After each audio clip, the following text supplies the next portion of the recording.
安平野马祖上香山为清朝时期延续到今，是地方重要民俗信仰。2019年，经过台南市政府审议，订立为市定民俗，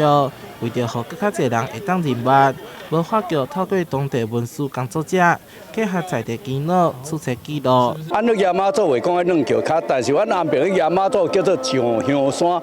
除了上香山呢，阮安平人拢认为讲马祖拄暝就倒来到遮，用300几吨啊，一阵仔嘛要转去，所以4冬我们都会野马祖上香只一届，就是伫上香山，就是即马迄个渔光岛的海边啊。这项民俗是安平马祖邀集梅州祖庙的仪式，仪式当中会伫三群新海边设置一个祭坛，并且马祖申请进香，其中安桥的时阵。装饰伫马祖头壳顶的钥匙凤车，也个会先摕落来，避免头壳顶有钥匙的物件对爸母不敬，展现出孝道的精神。这个民俗活动，它基本上其实是凝聚了安平的各角头社，所以有没有办法去这个内中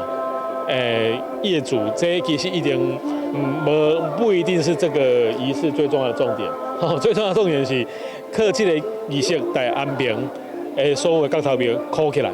我感觉重要的是这件代志。新册发表会现场也播放入选2023台南市文化资产影像比赛纪录片，期待透过庙方、文书工作者甲影像记录等3种不同的视角，